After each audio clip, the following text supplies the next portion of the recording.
Hello, ma Minao. J'espère que vous allez super bien. Moi, ça va. Aujourd'hui, la vidéo va s'attarder sur un sujet auquel on ne pense pas beaucoup.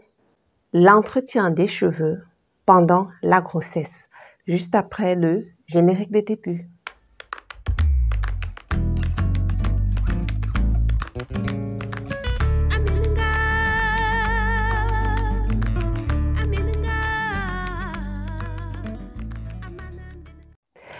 Bienvenue sur Bahanak Jo TV. Si c'est la première fois que tu te connectes, bienvenue. Ici, on parle d'art, on parle de culture, on parle d'environnement, on parle de ce que nous avons en nous, autour de nous, et qui va nous rendre meilleurs, qui va nous aider à être de meilleures personnes. Aujourd'hui, nous parlons de grossesse et de cheveux. Qu'est-ce qui se passe pendant la grossesse? Quel est le rapport entre la façon dont nos cheveux se présentent et la grossesse? C'est de ça que nous parlons tout au long de cette vidéo. Si jamais le contenu de cette vidéo te parle et t'apporte un plus, ça nous fera beaucoup de bien. Que tu cliques sur le bouton j'aime, que tu partages autour de toi parce que ça peut aider plus d'une personne, mais aussi et surtout, pense à t'abonner. La grossesse est un moment très particulier chez la femme. Une fois qu'elle est enceinte, tout son organisme se transforme. On assiste à des changements qui sont visibles et d'autres qui ne le sont pas. En réalité, les changements visibles sont la résultante des transformations qui se passent à l'intérieur de son corps. Généralement, ces changements sont liés à la production hormonale parce que tout notre corps fonctionne grâce aux hormones. Les hormones dirigent un peu le fonctionnement de notre corps. Plus encore lorsqu'il s'agit de la femme. Le corps humain, en général, produit beaucoup d'hormones qui permettent au corps d'assurer toutes les fonctions nécessaires pour qu'il soit en forme.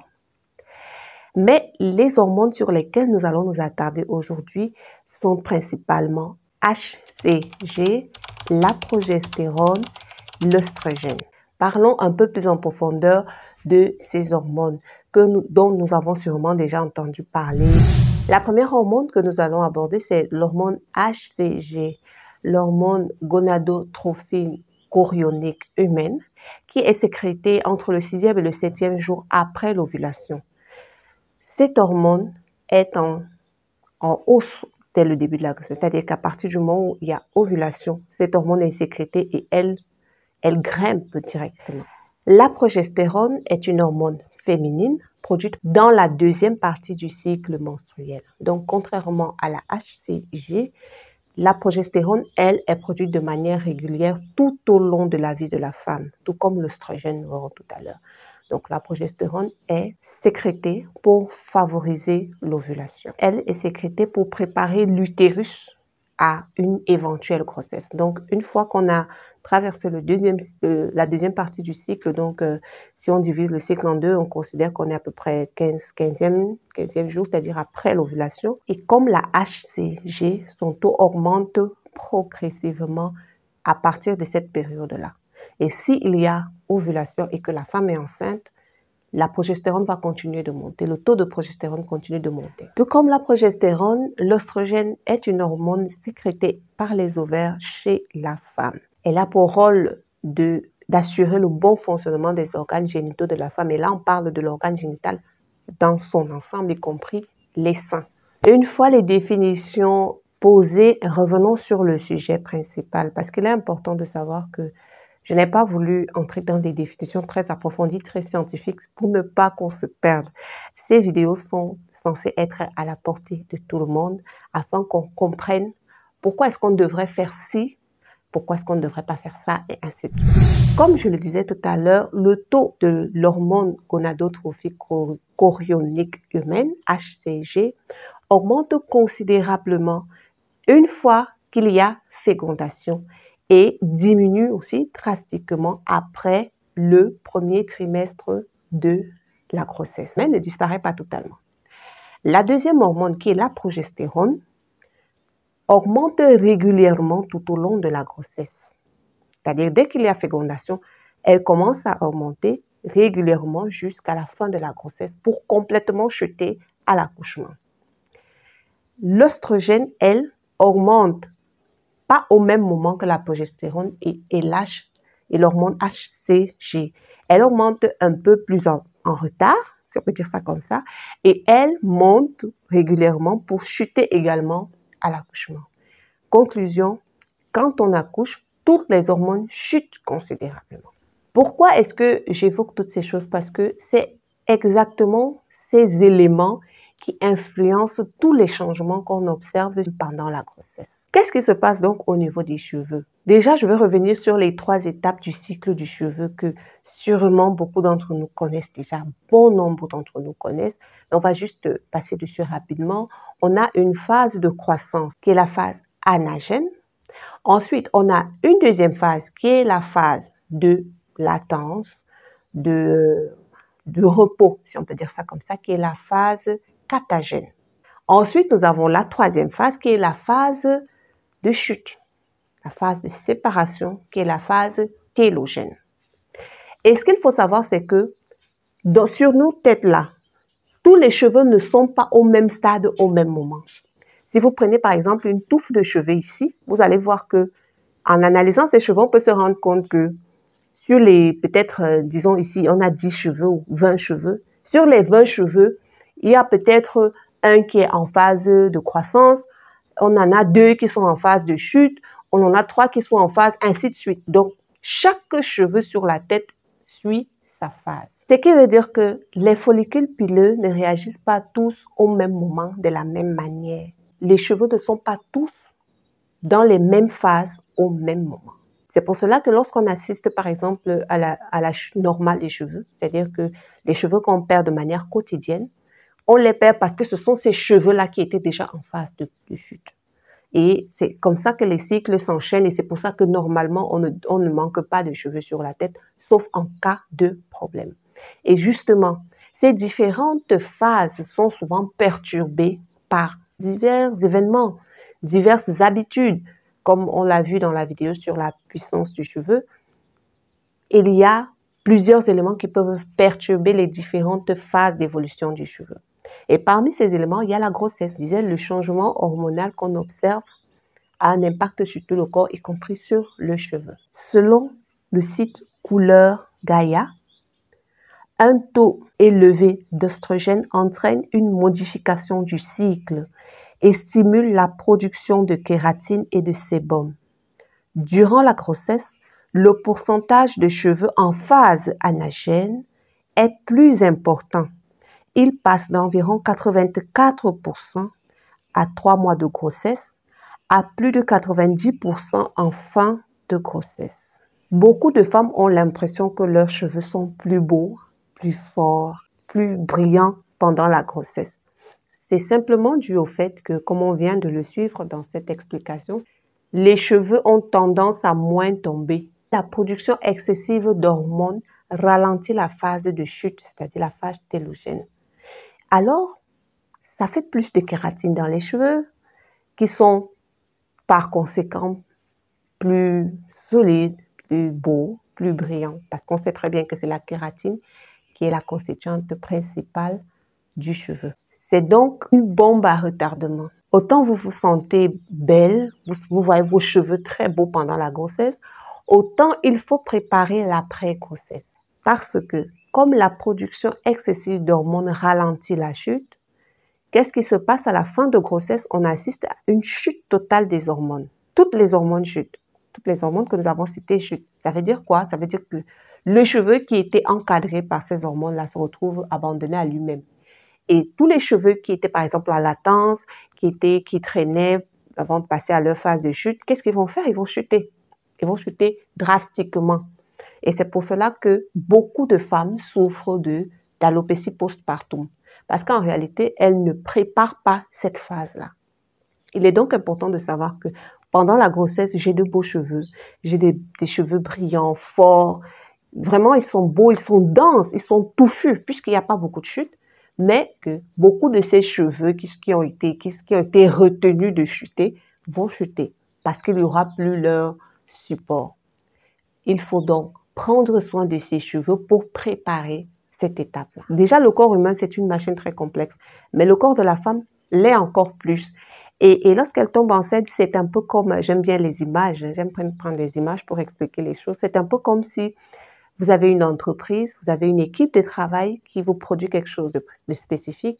Et lorsque vous avez une envie particulière, un projet particulier, vous remplacez toute cette équipe-là par une équipe spécialisée qui sait exactement ce qu'elle doit faire et qui le fait comme il se doit. Et ce travail-là, l'équipe précédente ne peut pas faire ça. Donc, le corps de la femme enceinte est préparé à parer à toutes les éventualités. Le corps produit une sorte d'autodéfense qui permet de protéger la mère et l'enfant. Donc, le travail que nous avons à faire, c'est d'accompagner cette nouvelle équipe qui est dans le corps de la femme enceinte pour que cette équipe travaille dans les meilleures conditions possibles, en fait. Nous, femmes enceintes, quand nous sommes enceintes, nous n'avons pas en réalité grand-chose à faire, juste de prendre soin de cette équipe qui travaille pour que la grossesse se déroule bien.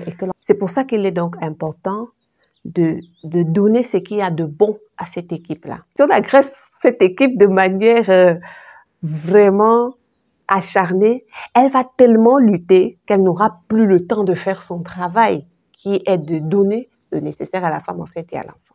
Il est bon, pendant la grossesse déjà, de consommer sain. C'est très, très important. Ça, je le dirai toujours, je ne me fatiguerai pas de le dire. Le soin que vous apportez en externe, de manière générale, c'est juste un accompagnement. Parce que le véritable soin que vous donnez à votre cheveu est que vous donnez en interne. Ce que vous consommez. Les follicules pileux sont nourris par le sang. C'est le sang qui nourrit notre corps. Ce n'est même pas quand on mange là, non. C'est les nutriments qui traversent dans le sang qui nourrissent notre corps. C'est très important de le savoir. Ça veut dire qu'il faut donner les bons nutriments à notre corps. Parce qu'en plus de ça, si on ne donne même pas les bons et qu'on passe le temps à donner des déchets, tout ce qu'on mange ressort, tout simplement. Et là, on ne se sera pas nourri. On aura mangé, mais on ne se sera pas nourri. Qu'est-ce qu'il faut donc faire? Il faut se nourrir sainement. Il faut prendre beaucoup de fruits. Ça, vraiment, il ne faut même pas vous amuser avec ça. Une femme enceinte, c'est beaucoup de fruits, c'est beaucoup de légumes crus. C'est vraiment une alimentation allégée en tout ce qui est exagéré, parce qu'il ne faut pas oublier qu'on ne le fait pas seulement pour nous, on ne fait pas seulement pour nos cheveux, mais on le fait aussi pour l'enfant qui arrive. On veut aussi que l'enfant qui va naître ait de beaux cheveux sur la tête. Donc, tout ça va avec. Il faut bien se nourrir, beaucoup de fruits. Les fruits restent les meilleurs aliments pour notre organisme. Après avoir parlé des fruits et des légumes crus, on parle de boire beaucoup d'eau potable. Ça, c'est aussi un incontournable. On ne le dira jamais assez. Bien évidemment, il ne faut pas exagérer parce que tout excès nuit. L'autre chose, c'est être physiquement actif parce que n'oubliez pas, on travaille sur la circulation du sang. Il faut nourrir le corps, il faut nourrir les cheveux, il faut nourrir les follicules pileux. Comment on les nourrit? C'est en favorisant une bonne circulation du sang. Le sang bien alimenté, bien chargé en nutriments, pour qu'il arrive aux cheveux, il faut qu'on l'oxygène. Si vous vous nourrissez bien, vous buvez de l'eau, vous dormez assez, vous avez une activité qui vous permet d'être physiquement, de vous mouvoir physiquement de manière assez régulière. Le soin que vous allez apporter en externe, c'est-à-dire les produits, tout ce que vous voulez mettre maintenant en externe, ça devient vraiment un surplus. Et qu'en est-il donc des soins en externe? Là, vous n'avez pas grand-chose à faire.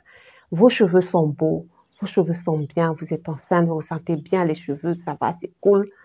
Alors, qu'est-ce que vous avez juste à faire? C'est de vous laver les cheveux, comme vous avez l'habitude de le faire, en fait, de manière régulière, sans exagérer.